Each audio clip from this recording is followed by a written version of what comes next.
화요일 정치 영봉당 시간 돌아왔습니다. 국민의힘 김용남 전 의원, 더불어민주당의 정봉주 전 의원 함께합니다. 두 분 안녕하십니까? 네, 안녕하세요. 김용남입니다. 네. 안녕하세요. 더불어민주당 정봉주입니다. 오, 이거 당 이름을 탁 크게 되는 거 보니까. 출마가 임박했다는 얘기죠. 아, 당이 중요합니까? 아니면 본인 이름이 중요합니까? 당이죠. 네. 말은 저렇게 해야죠. 네. 당이 이제 좀 지지세가 약하면 당보다는 자신의 이름을 더 많이 하는 경우도 있습니까? 근데 아무리 궁금합니다, 제가. 정 의원님도 아직 네. 공천 전이라서 네. 당이 더 중요하다고 얘기를 하는 거고 공천 받고 나면 이제 자기 이름 세게 얘기해야죠. 예. 아니에요. 무조건 당 선거예요. 아, 그러면 아유, 알겠습니다. 자, 지금 뭐 선거 이제 한 140일, 뭐 130일, 아니요. 127일. 그렇죠. 130일 계산을 다 하시는 분들 앞에서 127일 정도 남았는데, 자, 이제 시작, 이제 스타트, 아니 스타트 됐다고 봐야 될 것 같은데, 아직도 멀었죠. 스타트 하려면. 이 지역구 얘기들이 나옵니다. 특히 하태경 의원 이 종로 출마 얘기 여기서도 많이 했었는데, 이게 험지냐 온지냐 이런 얘기가 있는데, 이 국민의힘 안에서도 이런 논란이 있는 건 사실입니까? 종로가 온지는 전혀 아니죠. 사실은 경도의 약한 정도의 험지인데 약한 험지. 문제는 험지로 안 보인다는 거예요. 음흠. 왜냐하면 국민의힘 현역 의원이 있는 지역구라서. 그렇기 때문에 험지로 안 보이는 게 문제죠. 그래서 하태경 의원이 종로 출마 선언을 했을 때 반응이 영 뜨뜻미지근했던 것이 네. 부산에서 서울로 올라온다고 할 때 당연히 험지 출마를 결정할 것으로 예상을 했는데 국민의힘 현역 의원이 있는 지역구에 출마 선언을 하니까 갸우뚱하게 된 것이고 최소한 민주당 의원 있는 곳에 가야 된다. 그래야 험지처럼 보이잖아요. 그리고 종로가 갖고 있는 상징성 때문에 더 그랬던 거죠. 사실은 종로는 매번 총선마다 각 당에서 대표 선수 아니면 소위 대권 주자들끼리 겨루는 그렇죠. 그런 지역구로 인식되어 있기 때문에 하태경 의원이 대권 주자인가? 뭐 여기부터 갸우뚱하기 시작해서 뭐 반응이 영 그랬습니다. 그 하태경 의원은 또 한동훈 장관 출마하면 험지가 되고 내가 하면 안 되고, 그러면 정봉주 의원님 보시기에는 한동훈 장관이 만약 종로 나간다면 또 험지가 될 수 있는 겁니까? 그러니까 이제 국회의원 선거가 이제 내년 4월 10일 있잖아요. 네, 맞습니다. 그러니까 이제 방송을 듣는 분들이나 이게 이제 저희가 사실은 맥을 짚어주고 관전 포인트를 주는 게 중요한 거거든요. 네, 그런 의미에서 용봉탕 코너를 마련했으니까. 예, 300명 국회의원이 있는데 이름 석자가 좀 알려진 의원들은 최종 목표가 국회의원이 아닐 겁니다. 무슨 얘기냐 하면 종로는 국힘의원 입장에서는 지금 민주당 의원은 없지만 본인들에게는 불리한 지역이에요. 그런데 뭐냐 하면 불리한 지역임에도 불구하고 여기는 아까 그 김용남 의원이 얘기했듯이 상징성이 있는 곳이니까 여긴 나가서 저도 진 선거가 아니라는 거예요. 그러니까 나가고 싶어 하는 거죠. 예를 들었고 원희룡 장관이 인천 계양을에 도전한다. 그거 안 되는 거 뻔하거든요. 근데 왜 하겠습니까? 목표가 국회의원이 아니라고 하는 것 때문에 그렇습니다. 더 큰 목표가 있다. 그렇죠. 그러면 이제 그 이후에 뭐 당대표를 나간대. 그러면 이제 본인은 홈즈에 나가서 희생한 이미지. 그리고 하태경 의원은 부산 3선이지만 종로에서 싸워서 본인의 이름값이나 몸값을 올리려고 하는 그런 의도를 보이기 때문에 당에서는 야 홈즈로 나간다고 해서 너 자기 희생적 모습을 보이는 척하다가 결국은 그 본인 이익이 되는 정치를 하려고 하는 거 아니야? 그러니까 색안경을 쓰고 보는 거예요. 그러니까 종로 나가서 하태경 의원은 만약 종로를 도전하면 종로 나가서 되겠다는 생각보다도 나는 당의 중요한 정치 지도자 중에 한 명으로 진입하겠다라고 하는데 당에서는 그 기회를 주기가 싫은 거죠. 그 급이다고 하는데 당에서는 아직 그 급은 아니다 이렇게 해석할 수 있는 아니죠. 겁니까? 그 급으로 받아줄 수도 있는데. 받아줄 수도 있는데. 주류가 아니라는 거죠. 윤석열 대통령이나 용산에서 키워주고 싶은 정치인이냐 아니라는 거예요. 그러면 뭐 키워주고 자시고는 별 크게 상관은 없을 네, 것 그렇죠. 같고. 나이 60이 다 된 사람을 키워줄 수는 없겠죠. 예. 기본적으로 정치 체급이 있잖아요. 네. 그거는 뭐 언론에서 보는 관점도 있고 또 국민들이 정치에 관심이 많은 분들이 보는 관점도 있어요. 네. 근데 대권 주자로 일컬어지기에는 뭐랄까요. 하태경 의원이 지금 국회의원 3선을 했습니다만 뭐가 드라마틱한 요소가 없어요. 그래서 그러니까 뭐가 이번에 2%가 드라마틱한 요소를 자기가 찾으려고 그러는 2%가 거죠. 아직 부족해요. 요게 종로다. 자, 그렇지만 요 종로 지금 최재형 그 현역이 있고요. 민주당에서는 지금 지역위원장이 이제 곽상원 변호사죠. 노무현 전 대통령 사위. 또 그리고 많은 분들이 도전장을 내미는 것 같아요. 이광재 사무총장, 임종석 전 비서실장, 또 이종걸 전 의원도 거론이 되고 있는데 정봉 의원 어떻게 보십니까? 다들 잘 아는 분들이잖아요. 그러니까 그 잘 아는 사람들이고 이제 이름 석자 잘 알려지는 분들인데 네. 왠지 그 국민들이나 유권자들이 보는 느낌은 정치에서 조금 이렇게 약간 흘러간 물 같은 느낌이 좀 드는 거예요. 예, 그리고 그리고 뭐 임종석, 이종걸, 이광재 자천 말씀이시죠? 자천 타천 정치를 은퇴하겠다는 얘기도 기사에 여러 차례 나오는 네. 의원들입니다. 그리고 이광재 의원 같은 경우는 현재 국회 사무총장이거든요. 네. 국회 사무총장이 다시 국회의원 된 경우도 없지는 않아요. 네. 지금 예를 들어 인천에 그 의원도 이제 그런 분이 한 분 계신데 네. 그런데 이 사무총장도 거의 정치의 마무리 자리 같은 느낌이 드는 거거든요. 그런데 이분들이 종로로 온다? 오히려 당에서는 곽상원 변호사가 있는데 네. 지금 지역위원장으로 몇 년 동안 자리를 좀 닦아놨거든요. 하고 있었는데 예. 오히려 종로 당에서는 이렇게 보는 이미지도 있어요. 종로가 정치 1번지라고 하는데 지금은 아니다. 그냥 곽상원 변호사가 있으면서 저쪽에서 중량감 있는 사람이 와갖고 오히려 좀 무명에 가까운 곽상원 변호사가 이기는 게 아하. 우리는 정치 전략적으로 좀 나은 편 아니겠느냐 이런 계산도 있을 수 있어요. 네. 근데 이런 지금 현재 거론된 분들이 이분들 뭐 제가 이제 이런 얘기하면 기분 나쁘겠지만 네. 이분들이 들어갈 가능성은 현재로서는 없다고 봅니다. 낮아 보인다. 예. 알겠습니다. 유승민 의원도 거론이 되긴 하더라고요. 혹시 뭐 신당이 되면 종로 나올 수도 있는 거 아니냐. 그 부분은 좀 가능성이 있을까요? 근데 이준석 신당이 만들어지면 유승민 전 의원이 같이 할까요? 저는 기본적으로 그거에 대한 의문이 있어요. 유승민 전 의원이 과연 그 신당으로 옮겨갈까? 네. 저는 다른 변화가 있지 않으면 가능성은 낮다고 봐요. 예. 예를 들어서 그야말로 지금 더불어민주당에서 이상민 의원은 탈당을 했죠. 했습니다. 근데 이낙연 전 대표의 최근 발언을 보면 탈당 가능성이 높아 보여요. 셉니다 좀. 근데 네. 이상민 의원은 탈당이지만 네.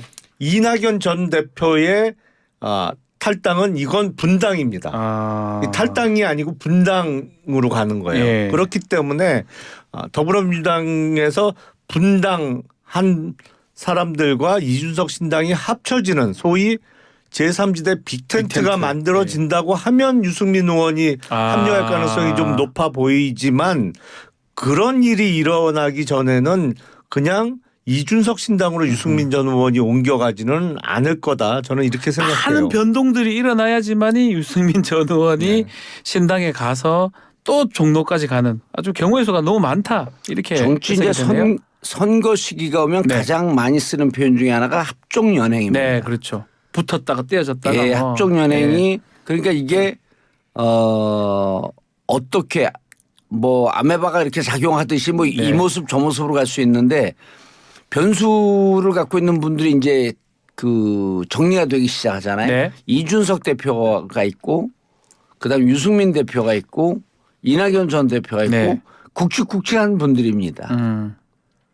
아마 만약에 신당이 만들어진다고 한다면 대한민국에서 정책 정당 정치적 이념성을 갖고 정당이 신당이 만들어진 경우는 잘 없어요. 아하. 일단 만들어지면 그냥 힘을 모으기 위한 잡탕 정당입니다.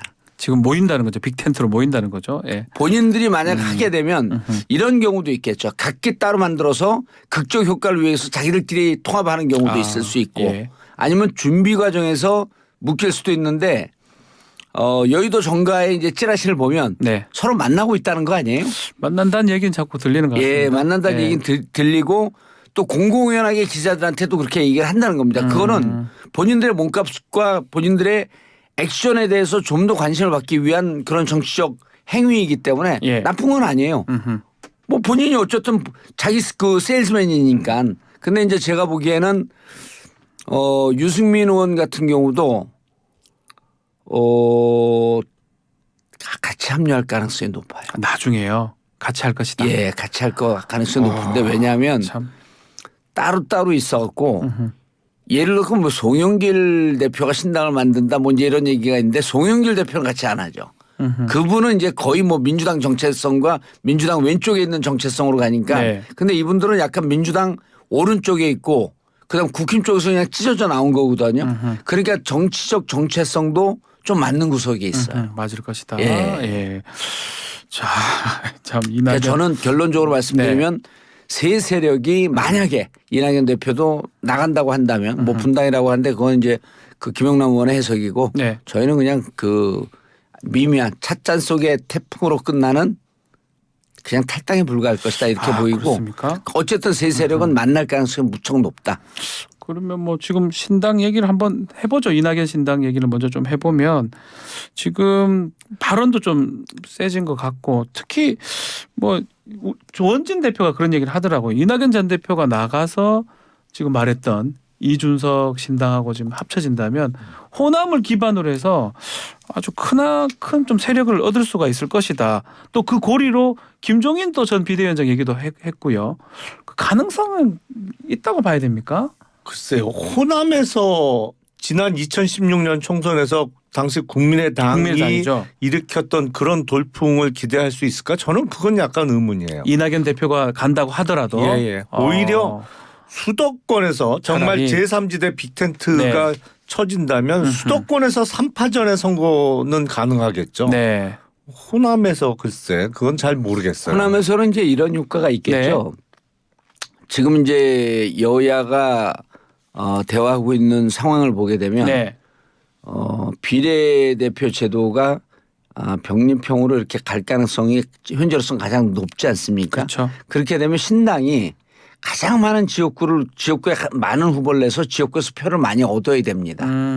그런 의미로 아마 호남 공략이지 네. 호남에서 단 한 석의 지역구도 내지는 못하지만 지역구 득표수를 올려서 비례를 많이 가져가려고 하는 이런 전략으로 갈 가능성이 있다는 거예요. 아하, 그런 의미에서. 예, 그리고 지금 거론되는 인물들은 지역구 가갖고 싸우면서 장렬히 전사할까? 근데 이분들이 너무 오래 쉬었어요.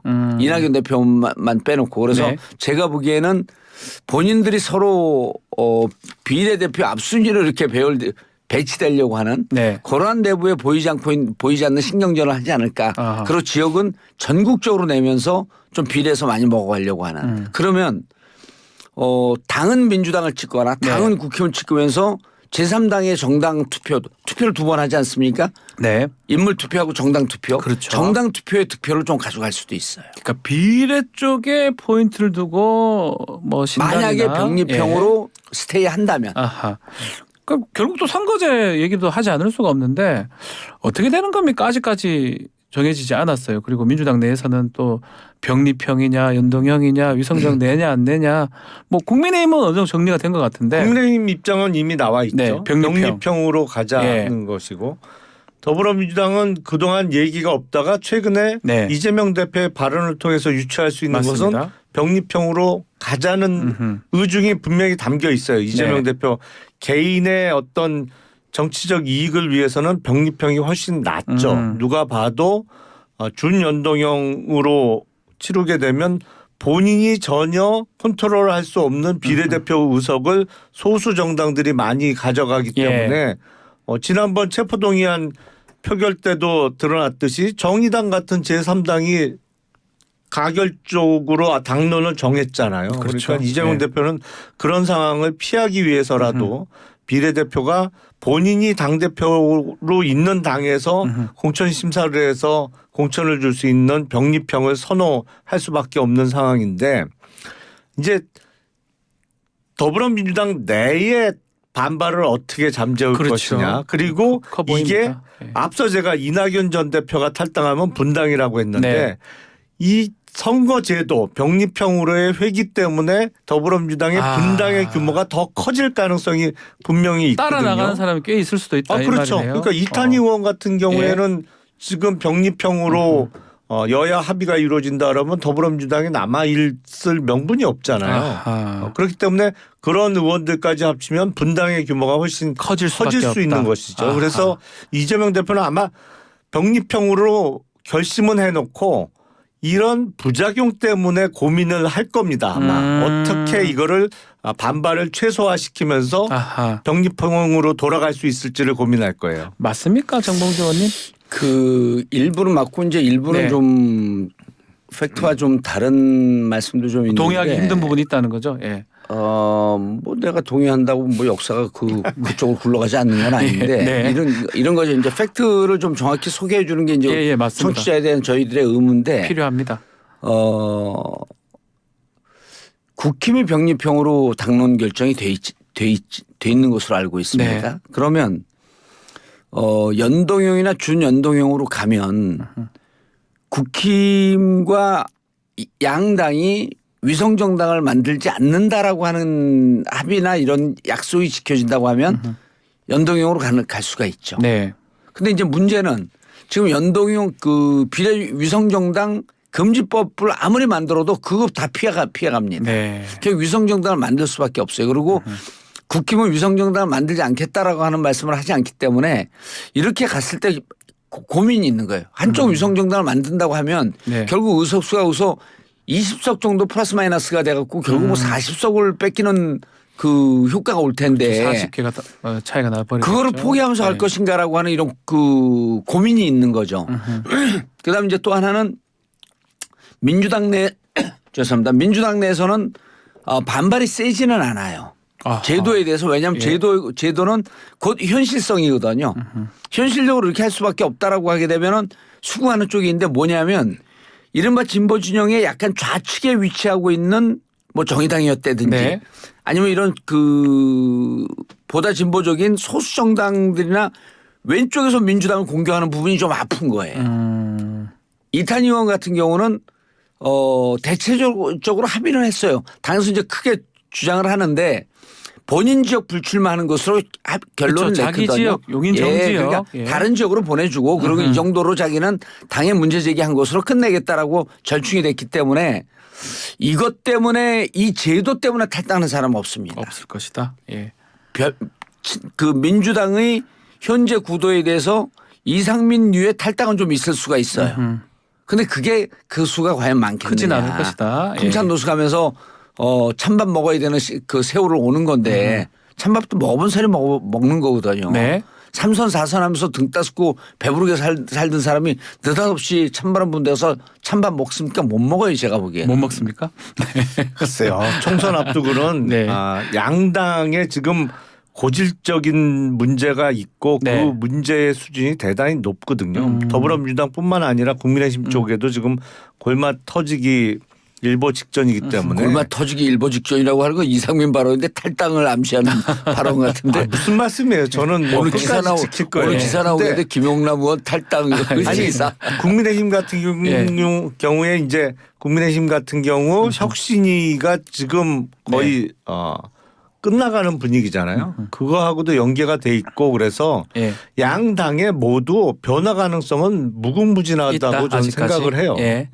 자, 혁신이 얘기를 좀 했으니까 김기현 대표가 결국은 인요한 혁신이 거를 안 받는 것 같아요. 불출마 혁신안도 뭐 안건 올리지 않았고 특히 이 공관위원장 거절도 했고 이거는 김기현 대표는 무슨 생각하고 있는 거라고 봐야 됩니까? 김기현 대표는 지금까지 보여준 모습으로는 당 대표직을 사퇴할 생각이 전혀 없고 본인도 가능하면 예. 울산에서 출마하겠다라는 의지로 읽히고 있죠. 네. 근데 국민의힘의 문제점은 제가 늘 지적합니다만 사실상 영남당이거든요. 영남이 너무 그러니까 많죠. 그럼 과연 그래 갖고 총선을 이길 수 있느냐? 네. 총선을 객관적으로 바라보는 사람들은 선거를 좀 안다는 사람들은 이래갖고 총선 절대 못 이긴다는 거는 거의 지금 상식이에요. 아하. 근데 국민의힘 원 내에서 현역 예. 의원들이 왜 조용하냐? 남의 일이거든요.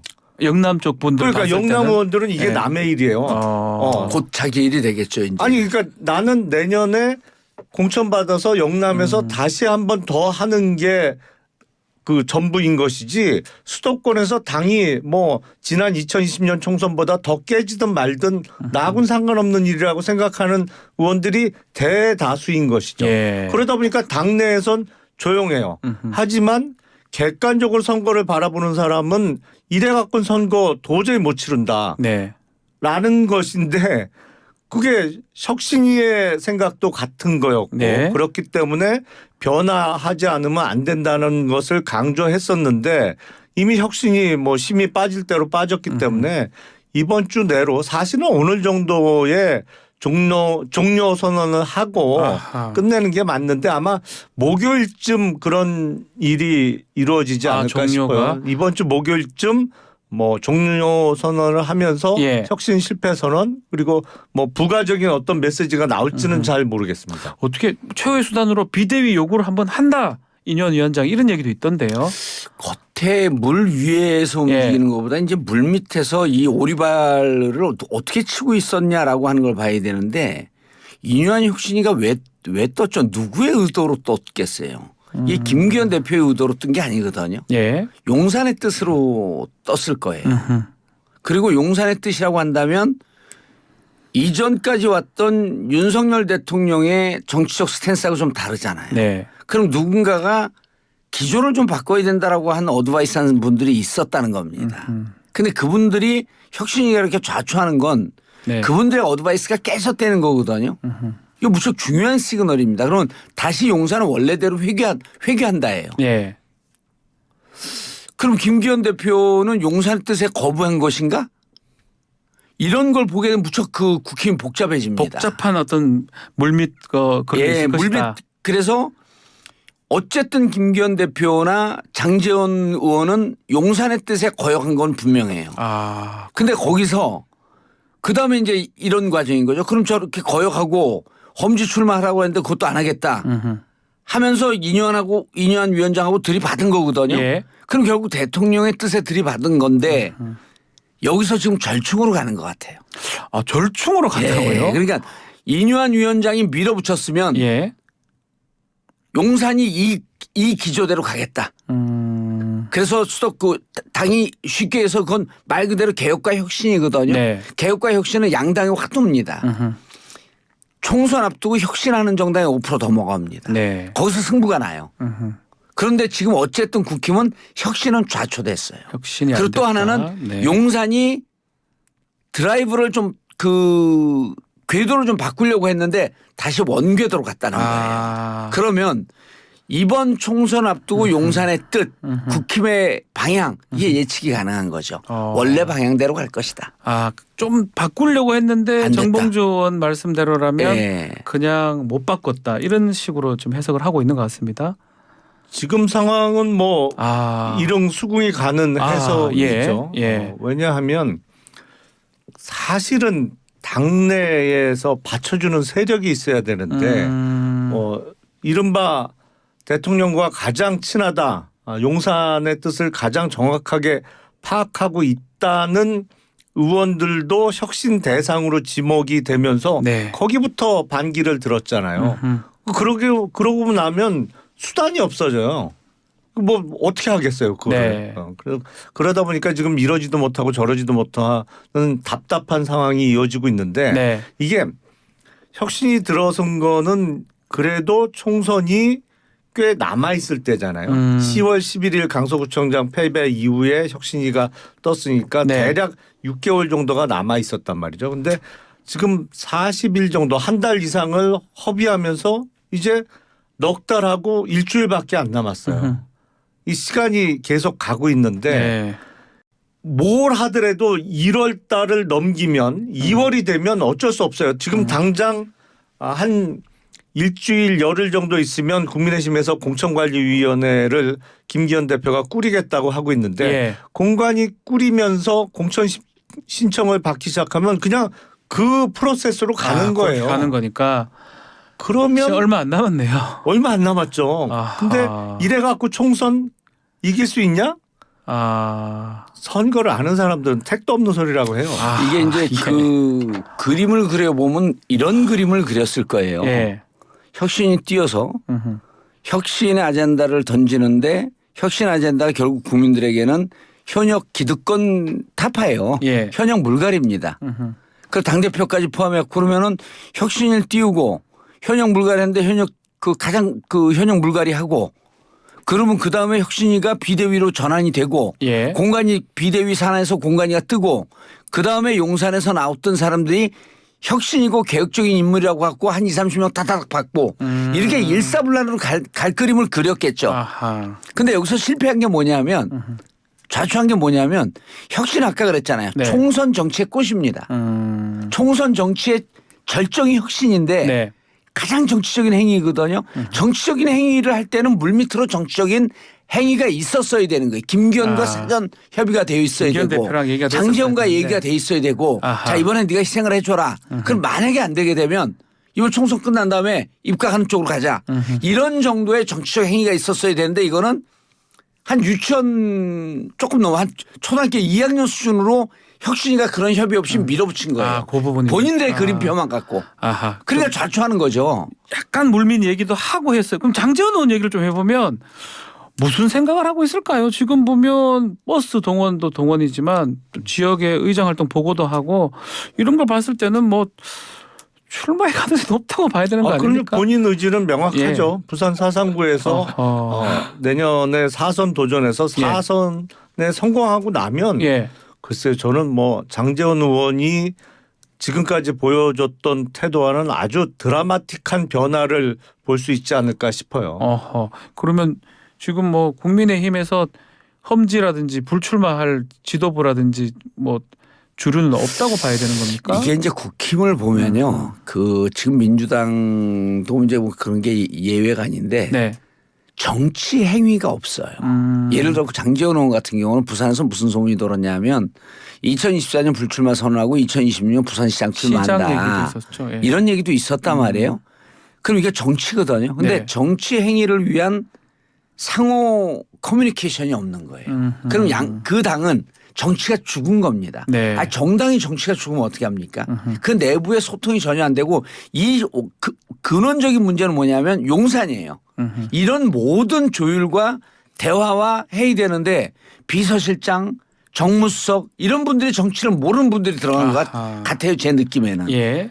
이런 거를 하는 게 정무수석이 하는 거고 비서실장이 하는 거거든요.